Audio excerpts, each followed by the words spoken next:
अस्सलाम वालेकुम दोस्तों, मैं हूं जी दोस्तों, जैसा कि आप जानते हैं कि मैंने ऊपर अपने कैप्शन में लिखा है कि हमारी ये लाइव स्ट्रीम किस सिलसिले में है। आज मैंने एक पोस्ट लगाई और उसमें मैंने ये कहा कि असलम उकेली साहब जो कि जनवरी में रिटायर हो रहे हैं, मुबैना तौर पर वो जाते जाते लोगों को नवाजना चाहते हैं और साथ साथ जो है वो जितनी भी उन्होंने जॉब अनाउंसमेंट्स की हैं उनकी मैंने एक लिस्ट रख दी कि जी एक साहब जो है वो ऑलरेडी अंडर इंक्वायरी है नैब के पास और उनके ऊपर एलिगेशंस वही हैं करप्शन के, अकरबा परवरी के, सिफारशी लोगों को नौकरियां देने के। और वो अपने आखिरी 3 माह में आखिर उनको क्या ज़रूरत पड़ गई, ऑलरेडी कोविड है, इदारों के बजट्स ऑलरेडी कट हैं, स्टूडेंट्स ऑलरेडी फ़ी इंक्रीमेंट के ख़िलाफ़ एहतजाज कर रहे हैं। तो ख़ास तौर पर फिर जब मैंने ये सवाल किया तो मुझे बड़ी खुशी हुई कि उसके जवाब में जो लोग सामने मैदान में आए, काश ये लोग 1 साल पहले मैदान में आ जाते तो बहुत अच्छा होता, इतनी ज़्यादा ख्वारी नहीं होती असलम उकेली साहब की। लेकिन उन दोस्तों ने जो लोग मैदान में आए उन्होंने ये कहा कि जी आप ब्लैकमेल करने की कोशिश कर रहे हैं, आपका जाता क्या है यूनिवर्सिटी में, हम इतने अरसे से आपकी बकवास बर्दाश्त कर रहे हैं। मुझे अच्छा लगा, मुझे उन लोगों पे कोई गुस्सा नहीं है, उनका हक़ है क्योंकि उनकी नौकरियां, उनकी तनख्वाहें, उनका रिस्क नौज़ बिल्ला अल्लाह के हाथ में नहीं है, असलम उकेली के हाथ में है जब तक वो कुर्सी पर है। लेकिन मैं आपको सिर्फ इतना याद दिलाना चाहता हूँ कि असलम उकेली के हवाले से मैंने एक ऑडिट रिपोर्ट जारी जारी तो नहीं की, ऑडिट रिपोर्ट आपके सामने रखी। 89 पेराज ऑडिट ने निकाले और उन 89 पेराज में 1600 करोड़ रुपए की बदउनवानी आइडेंटिफाई हुई, 1600 करोड़ रुपए की। और सबसे बड़ी बात यह है कि उसके बाद point number 2, anti corruption Sindh ने सिर्फ खैरपुर कैंपस जो है इसका, मेहरान यूनिवर्सिटी का, उसमें ये बाकायदा वेरीफाई किया कि वक्कास चन्ना नामी शख्स जिसको कदीर राजपूत ने भर्ती किया और बाद में उसको प्रमोशन दिया, असलम उकेली और मुनीर शेख ने उसको खैरपुर कैंपस में लगाया और उस बंदे ने 42 करोड़ रुपए का गबन किया। उसके बाद उससे 5 करोड़ में डील करके उस बंदे ने जो इकरारनामा जमा करवाया एंटी करप्शन में, उसको प्रेशराइज करके उससे एक एफिडेविट लेके और सिंडिकेट में उस एफिडेविट को मंजूर करवा के और उन सब चोरों ने अपनी जान बचाने की कोशिश की। साथ साथ वक्कास चन्ना ने मिनिस्टर एंटी करप्शन से फाइल दबाने के लिए 2 करोड़ में डील की। शौकत जरदारी सिंध में बैठ के ये दावा कर रहा है और 1 साल से ये दावा कर रहा है। किसी में इतनी इखलाकी जुर्रत नहीं हुई है कि शौकत जरदारी को चैलेंज करे कोर्ट में या किसी भी प्लेटफॉर्म पे, किसी ने चैलेंज नहीं किया। अब ये जो असलम उकेली के गैंग के चमचे मेरे ऊपर इल्ज़ाम लगा रहे हैं ब्लैकमेलिंग के, तो मैं आपको बताता हूँ। वैसे तो बहुत से दोस्तों ने ऑन एंड ऑफ मुझसे बात की कि भाई इस मसले का हल क्या है। मैंने कहा जी इसका सिंपल हल है, असलम उकेली साहब मेहरान यूनिवर्सिटी के ऑडिटोरियम में मेरे सामने बैठें, मेरे सवाल हैं, उनके जवाब हैं, और लेट द पब्लिक डिसाइड। लेकिन ऐसा नहीं हुआ। अमेरिका तक लोगों ने मेरे दोस्तों की मिन्नतें की, दोस्तों के फ़ोनों पर मुझसे बात की, मुझे कहा कि जब आप पाकिस्तान आएंगे हम आपको मौक़िफ़ देंगे। जब मैं पाकिस्तान आया उन लोगों से 12 मैंने रब्ता किया, वो भागते रहे। फिर मेरे कुछ सहाफ़ी दोस्तों से उन लोगों ने कांटेक्ट किया जो लोग 7 ग्रेड से 18 ग्रेड तक पहुंचे हुए हैं, सिर्फ और सिर्फ असलम उकेली की मेहरबानी से, सिर्फ और सिर्फ उसकी चापलूसी कर करके। और जब मैंने उनके सामने भी यही मुतालबा रखा तो फिर इन्होंने ये अफवाह चलाई कि जनाब शौकत जरदारी को डॉक्टर इनाम भट्टी के ज़रिए 25 लाख रुपए हमने दे दिए। इनाम भट्टी जिंदा बैठा है और इस पूरे मामले पर इनाम भट्टी के साथ अगर मेरी एक बार भी बात हुई हो तो मैं सहाफ़त छोड़ दूंगा। लेकिन ये चोर हर तरह का झूठा प्रोपेगेंडा कर सकते हैं। अभी भी ये जितने भी इनके उस्ताद हैं और ये मेरे खिलाफ अभी बोल रहे हैं या बकवास कर रहे हैं, इन सब के भी मैंने उन सारों में शवायद चलाए हुए हैं। अभी इनका एक तनवीर फुल फोटो है, उसने यहाँ पे लिखा इस पे कि जी ये बेसलेस एलिगेशंस हैं। ओ भाई तुम्हारी तो मैंने स्टेटमेंट चलाई हुई है, असलम उकेली के बच्चों को तुम पैसे भेजते थे, किधर से निकाल के भेजते थे तुम? तुम्हारी तो वो सारी स्टेटमेंट्स चली हुई हैं।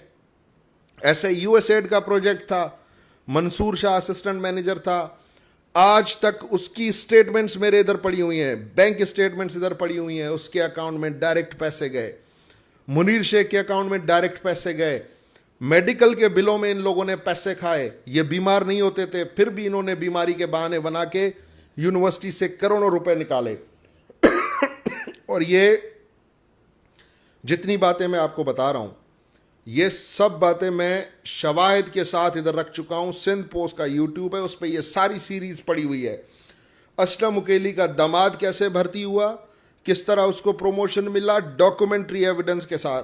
असलम उकेली की बेटी एडमिशन टेस्ट में पास होती है एवरेज में, बाद में वो गोल्ड मेडलिस्ट बन जाती है। इन्हीं चमचे उस्तादों की वजह से, माफ़ कीजिएगा मैं इनको उस्ताद नहीं समझता हूं, जो अपने पेशे से सच्चे नहीं और एक चोर को बचाने के लिए अपना सब कुछ दाव पे लगाने के लिए ये लोग तैयार हैं। लेकिन फिर मुझसे ये सवाल करते हैं कि तुम्हारा क्या जाए इस इदारे में।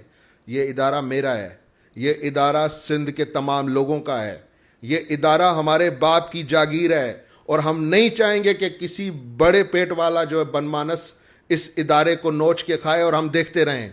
आपने मजबूर कर दिया है मुझे कि मैं अपनी सहाफती ज़बान से हटकर आप लोगों से उसी ज़बान में बात करूं जो ज़बान आप लोग समझते हो। असलम उकेली कितना शरीफ है और ये कितना ईमानदार आदमी है, मैं आपको इसकी एक ऑडियो सुनवाता हूं। ये अपने एक एम्प्लॉय को, जिसने नैब में इसके दामाद को नौकरी देने के हवाले से दरख्वास्त की, उसको ये किस तरह धमका रहा है और उसको कह रहा है कि नैब ने मुझे कौन सा फांसी का फंदा लगाया। उकेली साहब, नैब में भी हरामखोर बैठे होंगे, नैब में भी जो है वो पैसे के पुजारी बैठे होंगे, लेकिन मेरे ये सवाल आपका पीछा कब्र तक नहीं छोड़ेंगे।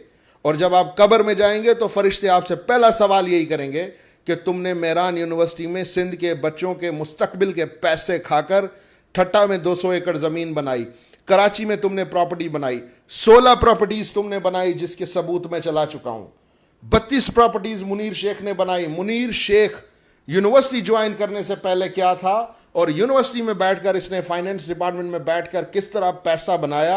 और आज भी ये जो नया कॉलेज बना है हमारा काली मोरी के पास हैदराबाद में, उधर ये बंदा बैठा हुआ है रिटायरमेंट के बावजूद भी, लेकिन ये सारी अंधेर नगरी सिंध में चल रही है। और इसमें मैं मजे की बात बताऊं, और मैं कह रहा हूं कि भाई मैं तो चैलेंज कर रहा हूं ना, असलम उकेली हर एम्प्लॉय पे एफआईआर कटवा देता है, हर एम्प्लॉय के खिलाफ कोर्ट में अपने चमचे एम्प्लॉय जो है वो बिठा देता है, उनसे जाली जो है वो कंप्लेंट्स करवाता है। तो आज तक शौकत जरदारी को चैलेंज क्यों नहीं किया भाई? क्यों? आखिर आपको अल्लाह ताला ने पावर दिया है, पैसा दिया है सिंध की मेहरान यूनिवर्सिटी का हराम का पैसा, उसको इस्तेमाल करो ना। क्यों नहीं कर रहे उसको इस्तेमाल? क्यों नहीं जा रहे तुम कोर्ट में? ये एक बंदा पिछले 1 साल से मुसलसल तुम्हें नंगा कर रहा है, तुम्हारी करप्शन बता रहा है, और तुम्हें 1 साल के बाद सिर्फ चंद टीचर मिले जिनको इसने आसरा दिया कि मैं तुम लोगों को अभी एंट्री टेस्ट में तुम्हारी ड्यूटियां लगाऊंगा ताकि तुम लोग कुछ गरीब लोगों कुछ पैसे बना लो। तो ये मतलब आप क्या बात कर रहे हैं? मैं तो सलाम पेश करता हूं उन असातिज़ा को जो इस करप्शन के खिलाफ एटलीस्ट उकेली का साथ तो नहीं दे रहे, खामोश हैं, वो न्यूट्रल हैं, उकेली का साथ तो नहीं दे रहे। और वो लोग जो चोर जिनको मैंने सबूतों के साथ पकड़ा हुआ है वो बैठ के मुझे बता रहे। और कुछ जूनियर टीचर्स हैं बेचारे, नए नए आए हैं, उनको पता ही नहीं है कि यूनिवर्सिटी में ये किस तरह के कांड हो रहे हैं। यूएसएड के प्रोजेक्ट में इन्होंने किस तरह पैसा मारा, इन्होंने डिपार्टमेंट्स के हवाले से किस तरह पैसा मारा। और मज़े की बात मैं अब आपको बताता हूँ,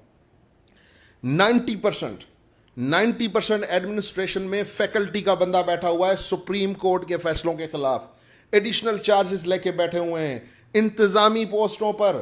फिर जब हम कहते हैं कि यूनिवर्सिटी की रैंकिंग क्यों बेहतर नहीं हो रही, तो कहते हैं जी आप तो हमारे खिलाफ प्रोपेगेंडा कर रहे हैं। और भाई ये सारे गिद्ध बैठे हुए हैं जो जिस तरह मुर्दे को नोच के खाया जाता है इस तरह हमारे इदारे को खा रहे हैं। और अनफॉर्चुनेटली मैं तो पहले भी कह चुका हूं कि वजीर आला हाउस बराह रास्त इन चोरों के साथ मुलविस है, बराह रास्त, चाहे वो किसी फेवर की शक्ल में हो, चाहे फिर उसमें वही करप्शन का हिस्सा मुलविस हो, लेकिन बराह रास्त वजीर आला की सपोर्ट है असलम उकेली को, वजीर आला हाउस की।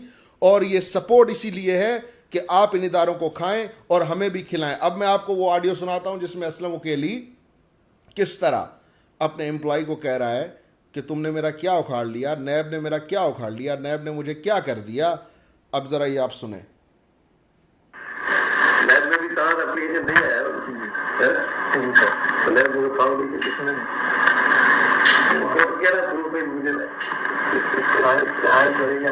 ठीक है, એને તો બિઝનેસ બી કરી શકું, ટર્મિનેટ બી કરી શકું, रिमोट भी कर सकता है। मैं वाइस चांसलर हूँ, मैं अगर अपनी पे आऊँ तो तुम्हें रिवर्ट भी कर सकता हूँ, रिमूव भी कर सकता हूँ, डिसमिस भी कर सकता हूँ। नैब ने मुझे क्या किया? जब फिर मैं स्टेटस लगाता हूँ नैब के हवाले से कि नैब ने डील कर ली, तो हमारे दोस्त फ़ोन करके कहते हैं कि जनाब हमने तो कोई डील नहीं की। लेकिन ये एक उस बंदे की, जिसको भले इदारे कह दें कि जी उसके ऊपर इल्ज़ाम है, मैं तो कह रहा हूँ कि ये चोर है। मैंने तो सबूत दिखाए हैं इसकी चोरी के, इसकी मिसमैनेजमेंट के, इसकी अकरबा परवरी के। और आज हमारे मुअज़्ज़िज़ उस्ताज़ा उस बंदे को डिफेंड करने के लिए सामने आ रहे हैं, सिर्फ इस वजह से कि उनको थोड़ी सी इंक्रीमेंट मिल जाएगी, उनको थोड़ा सा प्रमोशन मिल जाएगा। और प्रमोशन यहाँ कैसे हुए? क्या मुनीर शेख का प्रमोशन का केस मैंने आपके सामने नहीं रखा है? मेहरान यूनिवर्सिटी का जो डायरेक्टर फाइनेंस था, क्या उसका केस मैंने आपके सामने खुली किताब की तरह नहीं रखा है कि किस तरह उसको लॉ डिपार्टमेंट से गैर कानूनी तरीके से एक जाली लीगल ओपिनियन पे उस बंदे को प्रमोट किया गया, जिसका प्रमोशन बनता ही नहीं था। लेकिन क्योंकि वो असलम उकेली का राइट हैंड था, क्योंकि वो असलम उकेली को हिस्सा पहुंचाता था, क्योंकि वो असलम उकेली के सारे गुनाहों का चशमदीद गवाह था, इसलिए उस बंदे को इन्होंने हाईएस्ट पोस्ट पे ले जाके वहां से रिटायर किया, ताकि रिटायरमेंट के बाद भी ये यूनिवर्सिटी का पैसा गैर कानूनी तरीके से पेंशन और दीगर मराहत में खाते रहें। अब आखिरी बात मैं आपसे करूंगा, मैं इस स्ट्रीम के जरिए असलम उकेली के हर हिमायती को, चाहे वो यूनिवर्सिटी में बैठा हो, चाहे वो सीएम हाउस में बैठा हो, चाहे वो किसी भी बड़े हाउस में बैठा हो, मैं चैलेंज करता हूं कि आप असलम उकेली को बुलाएं, आप मुझे बुलाएं, आप मुनीर शेख को बुलाएं, आप उसके सारे हिमायतों को बुलाएं। मेरा सवाल होगा, वो सारे मिलकर जवाब दें, मैं उनको मौका दूंगा, जितना झूठ बोल सकते हैं बोलें, और सुनने वाले और देखने वाले फैसला करें कि दुरुस्त कौन है और गलत कौन है।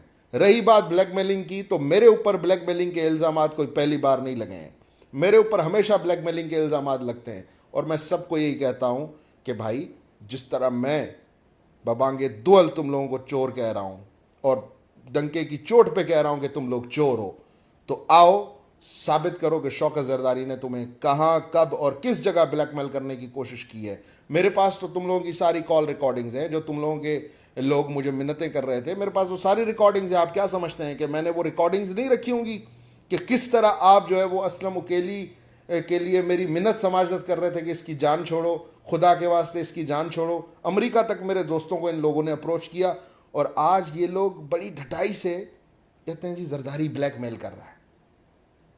मैंने इस ब्लैकमेलिंग वाले जुमले का जवाब दिया था नज़ीर मुगल को, कि आज मैं वही जवाब असलम उकेली को कहता हूं कि अगर यूनिवर्सिटी की बेहतरी के लिए, तुम्हें निकालने के लिए, तुमसे हिसाब लेने के लिए शौकत जरदारी की चलाई हुई खबरें ब्लैकमेलिंग हैं, तो मैं ये ब्लैकमेलिंग सरेआम करूंगा, क्योंकि मेरा हमेशा से यही स्टाइल रहा है। और एक आखिरी बात मैं आपसे कहूं, बहुत से दोस्त यहाँ पे ये भी इल्ज़ाम लगाते हैं कि जनाब आपने वो फ़लाँ इशू पे कहा था कि मैं ये कर दूंगा, वो कर दूंगा। अगर आप मेरी वॉल जाके देखें, मैंने जिस इशू में हाथ डाला है, मैंने उसकी तमाम खबरें चलाई हैं।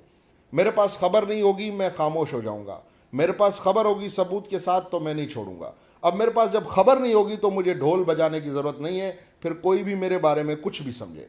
इसलिए आज के लिए इतना ही। मुझे उम्मीद है कि ये मैसेज असलम उकेली और उसकी गैंग को बिल्कुल वाज़े और क्लियर गया होगा कि आओ सामने मुकाबला करो। चैलेंज करता हूँ, सामने बैठो, मौक़िफ़ दो। आप वाइस चांसलर हैं, हो सकता है मेरा लहजा गलत है, लेकिन मेरे कागजात जो मेरे पास पड़े हैं आपके ख़िलाफ़, वो आपके अपने कागजात हैं, आपके अपने इदारों के कागजात हैं, आपकी अपनी बैंक स्टेटमेंट्स हैं, आपके बेटों की स्टेटमेंट्स हैं, आपके असातिज़ा की स्टेटमेंट्स हैं। वो अगर बैंक कहे कि नहीं जी ये इनकी नहीं है, और आप कहें कि जी नहीं है, अभी जो आप लोगों ने अकाउंट्स चेंज करवाए वो एक अलग किस्सा है, लेकिन आप उनको कहें, चैलेंज करें कि जी ये हमारे हैं नहीं, ये तो शौकत जरदारी झूठ बोल रहा है। आप मुझे झूठा तो साबित करें ना। दलील आपके पास है नहीं, जवाब आपके पास है नहीं, फिर आप असातिज़ा को सामने मैदान में लाते हो। मेरे ख्याल से शेम ऑन यू, आपको शर्म आनी चाहिए इस किस्म की हरकत करते हुए। अगर आप वाकई में क्लीन हैं तो 1 घंटे का सेशन रखें, दूध का दूध, पानी का पानी हो जाएगा। मुझे दीजिए इजाज़त, अल्लाह हाफ़िज़।